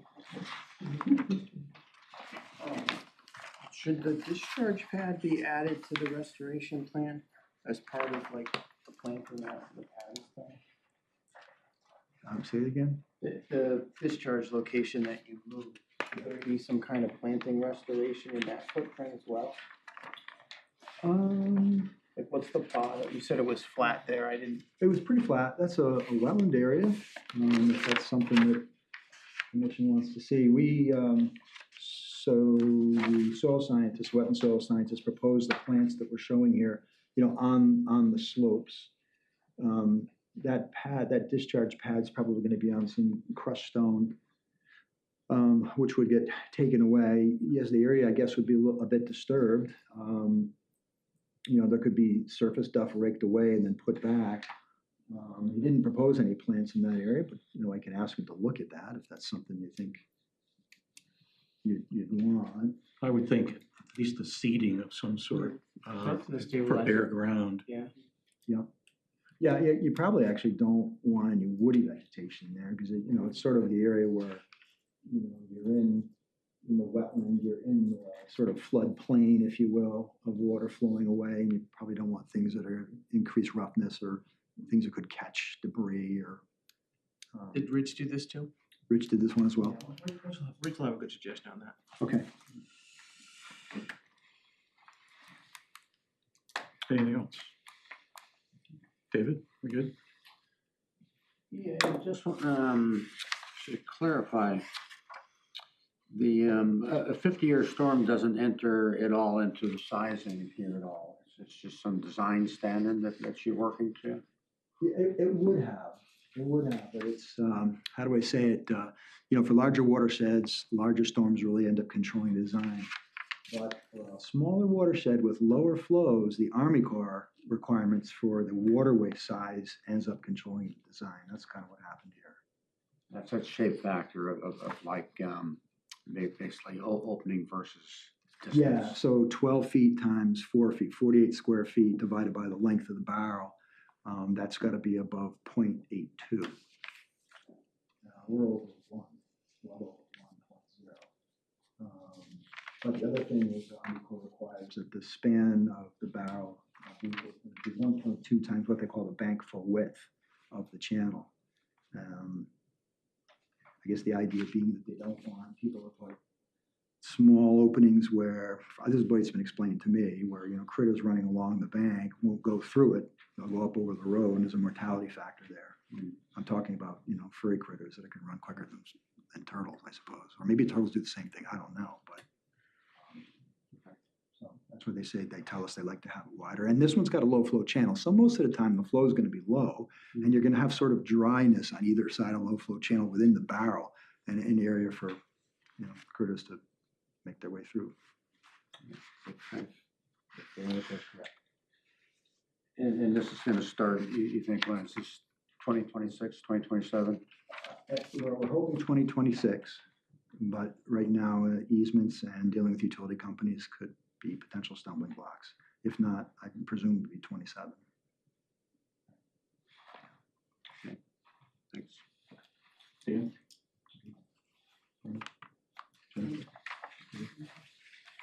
All right. Okay, thank you. Thank you. I'll entertain it. Sure. We Approve the application 25-18, Town of East Haddam, reconstruct culvert for AP Road Gates. AP Gates Road, design, dated October 2025. And there were a couple of conditions. Conditions of, Seating on the, where the discharge pad will be removed. Anything else? That was it. no, the then. adjustment for the, well, the riprap on the inside. Oh, I didn't think you were gonna do that. You are definitely gonna do that. Okay. So, All right, anything I missed? If not, I'll second. motion the second. Any further discussion? If not, all in favor of the motion, say aye. Aye. Opposed, say no. Okay, thank you very much. Thank you.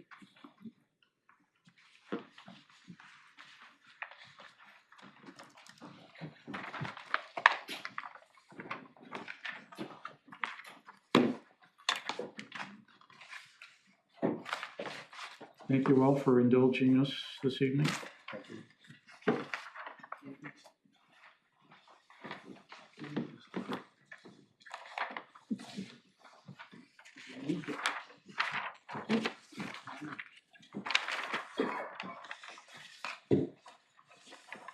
Okay, Mr. Legassi.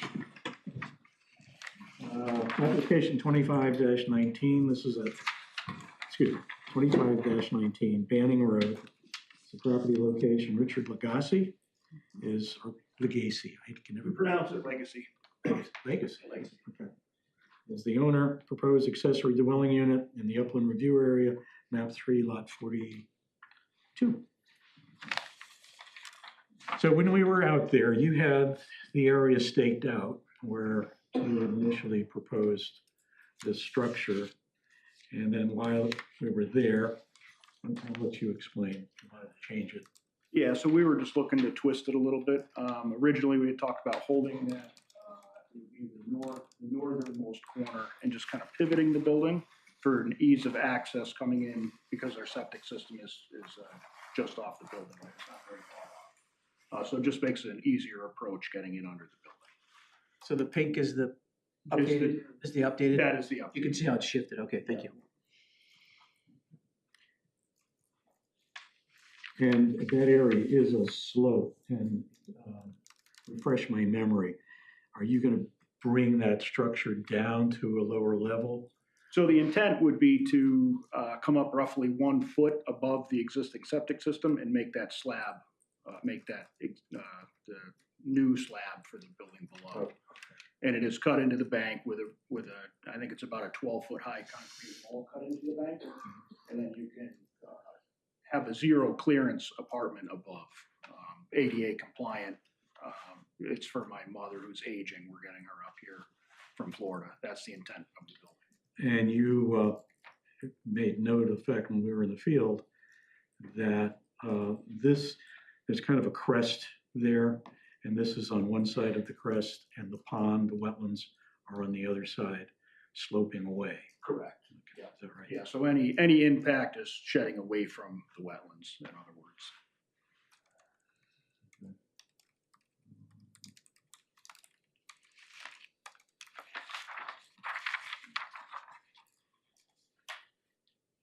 My presentation is lackluster compared to the previous.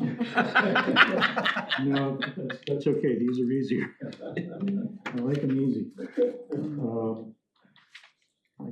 You probably have it on here, but I'm not seeing any erosion controls. Maybe it's not necessary because of the location. Do you have an opinion on that, Jim? You just looked at this. Well, I mean, actually, it's gonna shed towards the septic system, so he should probably put something up so it doesn't just walk away from the site. But it won't shed toward the wetlands because he is, as he spoke, on the crest. Just on the downside on the other side of the septic, there is a stone wall through there, so that would mitigate anything beyond that. If you'd like along the septic, I have wood chips on site. I could put a bank run of those on there. Yeah, wood chips are better than erosion control. Yeah.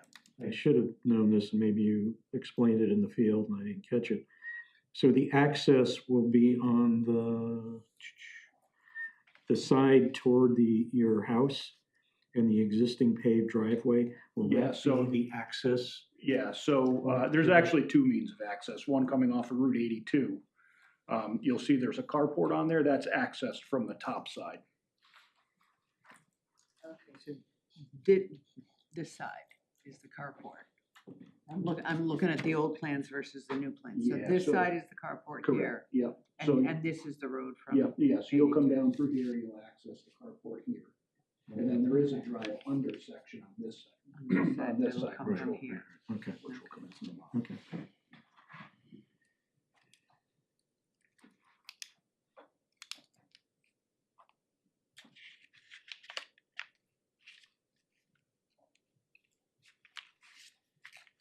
Anybody have any other questions? It's pretty straightforward. Yeah, it's pretty straightforward. It's fairly level. It's got some sort of drop down. Yeah, it slopes this way and then this way. All right. Okay. Can we move to? Yep. So I move we approve the application for number 25, 19 Banning Road, for Richard Legacy, correct? Yeah, may I intervene for 1 second? I've heard 19 a couple of times. This lot address is number 7 Banning Road. I didn't mean to correct you. that in the beginning of the meeting. and I- Oh, no, oh, I know why. It looked like that was a. The application is 25-19, but number 7 Thank you. Banning. I'll amend the approval to reflect the application number 25 for 7 Banning Road for Richard Legacy for a proposed accessory dwelling unit in the upland review area, map 3, lot 42, in accordance with the plan on date. October 6th. It's been revised. Let's just date this. Dated today with 11/18/25. Hold on. There is a condition. Do you want him to add the wood chips? Yep, and that was So noted. that was suggested as a condition. And photos, obviously. Yes. You're getting photos. Anything else? What else do we miss? Amy? Who seconded that? Dan. All right, we have a motion and a second. I don't hear further discussion. All in favor of the motion, say aye. Aye. Opposed, say no. Congratulations. We're good. Thank you very much. Thank you.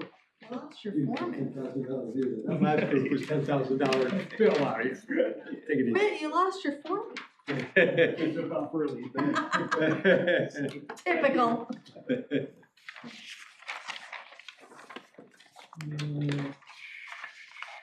Okay, moving on to item F, application 25-20.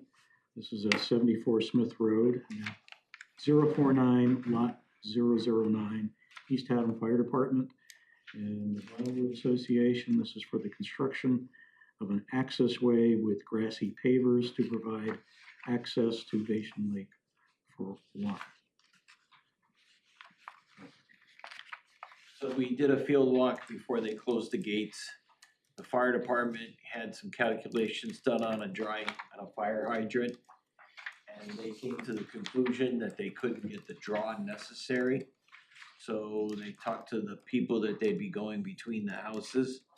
And they came up with the idea that they would create a access way, signage with it, but put down grassy pavers, excavate it out, put down a base material, put one of the types of products that they had for sample here down, fill it with topsoil, grass it, and so it would remain green unless they, they drive on it, and then it would just kill maybe the grass, but it wouldn't depress, they wouldn't sink, and it would give them a place to, draw directly out of the lake. So when we met with John Cotter, I understood that was kind of up in the air what they were gonna do. They still had to work out a plan. And I thought that the hydrant would be up near the road. That was their original plan, but they didn't know, as you point out, they would have the right draw get the water there. So this will put the hydrant down here closer to the No water. hydrant, they're just going to have an access path. Oh, Draw okay. directly They're gonna from. drop it directly in the water. Okay. So they're not gonna excavate in the lake, they're not gonna. And the bottom of the lake was sufficient, they could just drop the hose in and Yeah. draw the water? I mean, that's what they do now when they have situations like this, they drop, the hose into ponds, into lakes, into the reservoir. But I think they've got to keep it off the bottom. otherwise They- it's Well, we've got a sucking it up. screen on it, there is a screen on the end. So, and yeah, this side is a the gravelly section of the lake also, so it's not full of organic matter and all that. But they thought this would be a easier project and, not deal with pipes clogging or failing and, not having the proper draw and all that, so. Well, this is a first date, so First date, technically we yep. can't act on it, and I guess they probably wouldn't do this until next year anyway. Yeah. So. I'll have John show up for the next meeting. Any questions? No. I'll make a motion, we continue this to our next I'll second. regular meeting. Motion is second, any discussion? Hearing none, all in favor of the motion, say aye. Aye.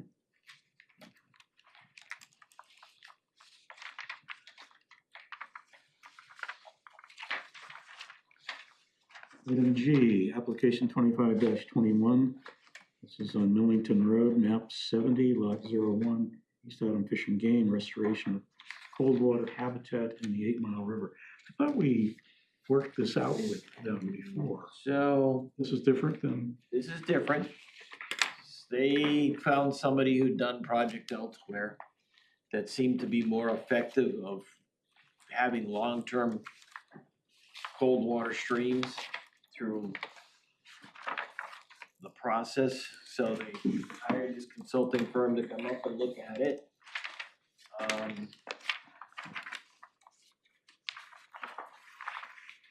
And in that process,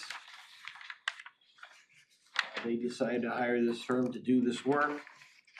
They actually forwarded, they called me about it and said, well, how do we get through this process? And I said, well, it's coming back to wetlands.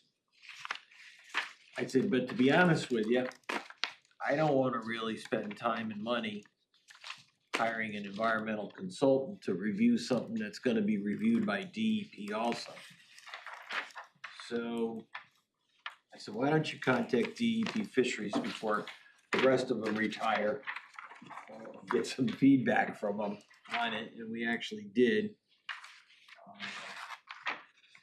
And had some recommendations for best management practices. And they've seen projects like this before. So I sent all of this to also the 8 Mile because it is in the 8 Mile. This is a first meeting for it. so Jim, just help me. So all that field walk we did way back, that's off the table now. Well, it was off the table because they actually went, I guess they took a ride down, looked at what was done, and this is, if you go through the pictures and the photos and all this stuff, it was, what they were doing the first time with us is they just wanted to clear out some muck. Right. That's all they wanted to do. This helps create channels so they flow more effectively when you read through it.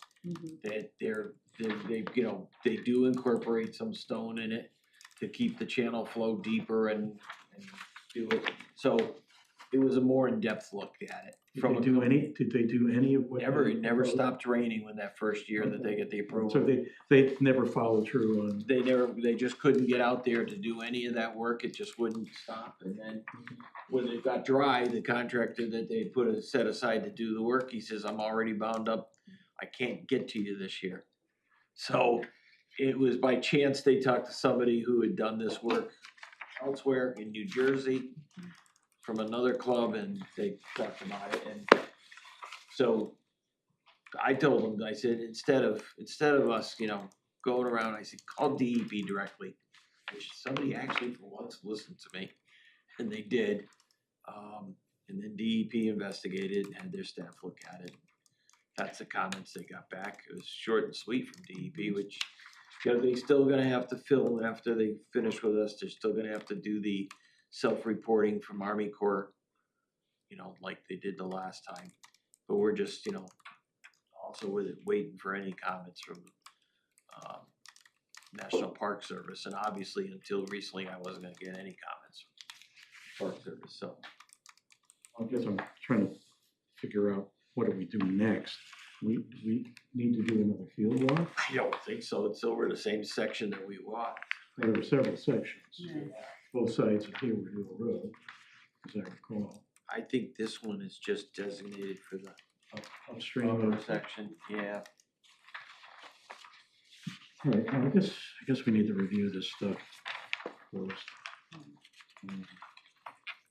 Have you had a chance to read all of this? Yeah, I have, and you know, and it didn't, and I actually, people from fisheries called me and wanted kind of the history of the, you know, club and what goes on, and I, you know, I explained to them that we had previously approved a thing just to remove organic matter and some gravel from the workings of it. But I said, if, you know, I asked them if they saw these plans, and they said, yes, they forwarded the whole set. Well, is this something that you guys do with your own restoration projects? And they said, yeah, it is. It's, you know, to try to gain, you know, a better flow of water, consistent flow. But it looks like it's a lot of disturbance. The whole point is to narrow the stream. So it's basically an excavation project, and then using the material to fill and narrow the stream, you need a contractor that knows what they're doing. Then you need a contractor that knows what they're doing.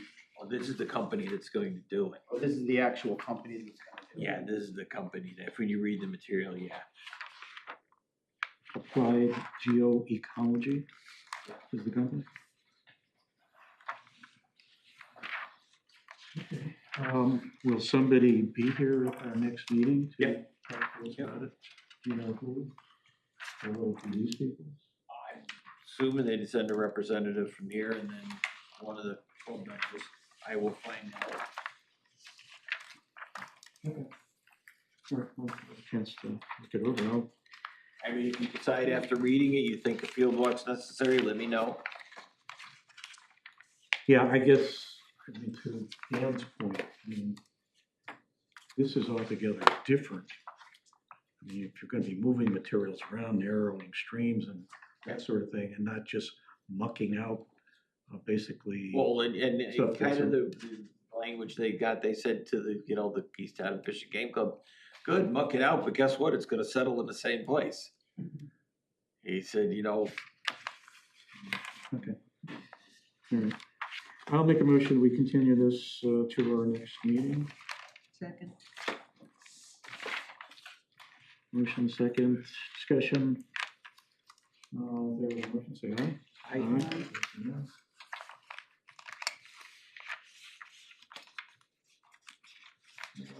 Subdivision review. this is the easiest subdivision review you've ever done.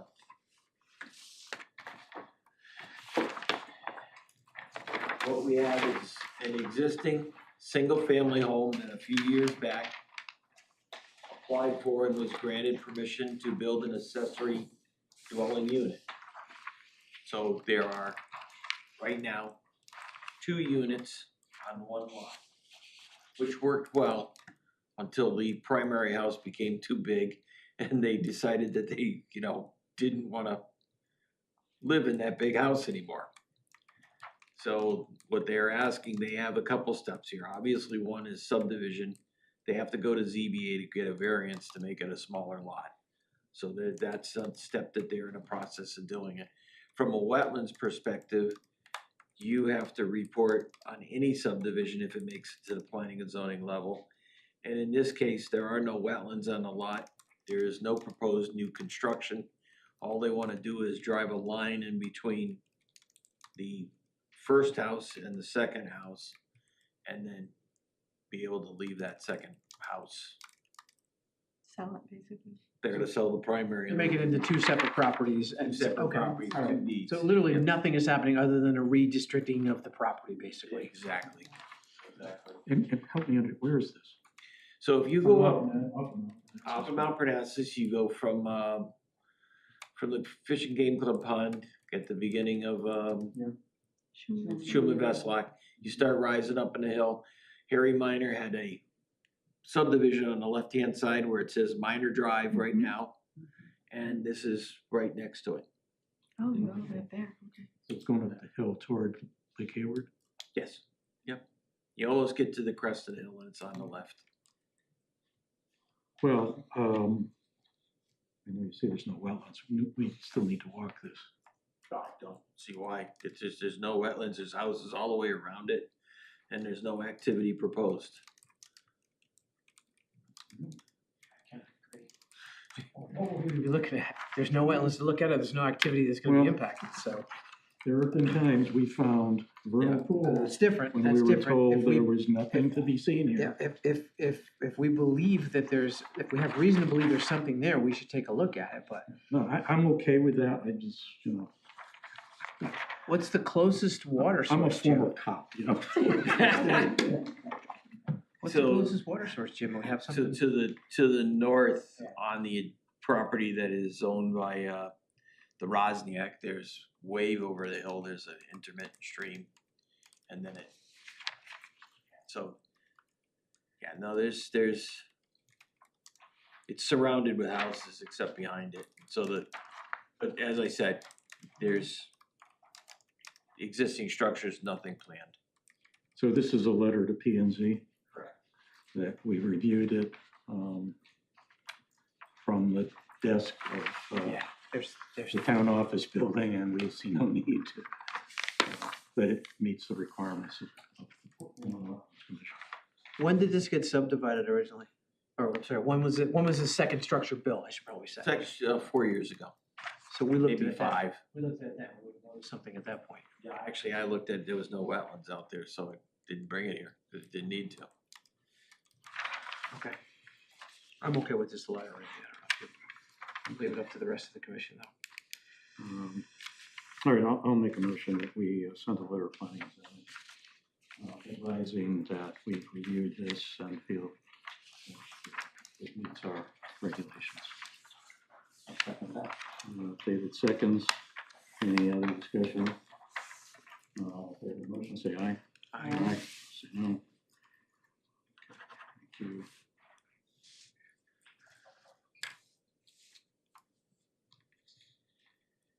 Discussion, Leesville Road, probably nothing to report Probably on that. another report now.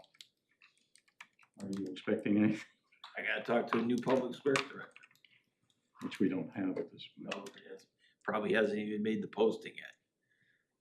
So- If you don't know, the Public Works Director has resigned, and I guess she's staying till the 25th, 26th, I think. I guess. So that makes number 11 in the 40 years I'm associated with the town. 11, Jesus. Enforcement Officers Report, BB Road. BB Road, you know, I mean, one of the questions that came out was what was the cost of the as-built, and it was $4,500. I did get that out of Jacobson. So I will put that on the list with my new public works director. I think I said at the last meeting that it might be maybe wise to send a letter to the new Board of Selectmen saying that there is a history here and we've asked for an as-built and we're hoping that maybe they can move this along. Is that, everybody think that might be a thing to do? Yep, yep. And I did talk with Crary and he agrees, he said he would sign the letter. Because planning and zoning also has their oar in the water. 66% turnover on the Board of Selectmen, so that makes perfect sense. Yeah.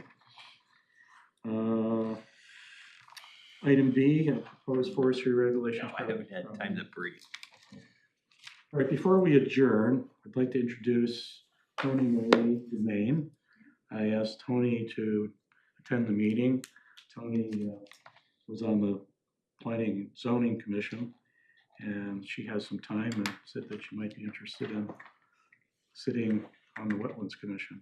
Still, after this? Yeah, after this is a late one for us. Excessively long one. This is brutal. It's long usually. Yeah, I'm a geek, I usually watch your meetings. Oh, okay. Yeah. If you're still interested, I am. we can send a note to the selectmen. Did you get a chance to fill out the application? I got the application, but it was signed by Irene Haynes, so I didn't know if I should wait and have the new selectmen. It doesn't matter, okay. Then I'll get that in. To you or to Linda? To the selectmen, and then I guess I was gonna say, Tomorrow if you want. we I can don't make a have it with me. we can make a recommendation through you, Jim. Yep, yep. That the commission is okay. Yeah. Good with that? Absolutely. Be good to have you on board, and I know you're interested in environmental stuff, so. I am, yes, and I'll be looking into the training that DEP offers. Yeah, I think Jim shared with you Yeah. that it's an online course now, I guess, Right. so you can go at your leisure to do that. Back in my day, we had to go in person. That's what he did. Do they do those anymore? Probably not. They probably don't do this anymore. It's nowhere, occasionally they may have a higher level one in the field, but the basic, no. They'll take that away from it altogether. Occasionally, there are some legal updates that Those are good, yeah. that are worthwhile. Yeah, even that, they put online. No. Yeah, in like by planning and zoning, once it became a requirement for planning and zoning because of affordable housing to go to like 4 hours for every term to go, they dumped and put a whole bunch of them online. And they've kept it, so you can, a new member now can go on and look at it. And that still counts, cause I talked to Mark Brantz, who's one of the presenters, and he goes, that's what we got right now, so keep going. I think with maybe the new legislation, they might have to do a little refresher session for planning and zoning. It didn't have any impact on us, but, I know the selectmen meeting tomorrow, so it's way too soon to get, well, because they set their agenda. yeah, I'll get it on the agenda for the 3rd. Yeah, so by the next meeting, we should be able to move it. December 3rd is the next Board of Selectmen. Board of Selectmen, yep. Okay. All right, anything? I got one other thing. I have a new hire. in Our Oh, office. yes, I heard. We got it. Yes, Anarita Ademi, she's from Hebron. What's her name? Anarita, E-N. Enerida. Last name? Ademi. Congratulations. And she, past experience was that she actually worked for the Rhode Island Historic Preservation. So she did some board minutes and stuff like that. She also did a heck of a lot of databasing with GIS programs. Probably knows more about GIS than I do. So, Saying so. so I said, guess what you're doing, So, but she willing to work, and so far so good. I know it's not required. She doesn't live in town, or does she live in town? No, she's from Hebron. Oh, Hebron, okay. But, All right, well, good.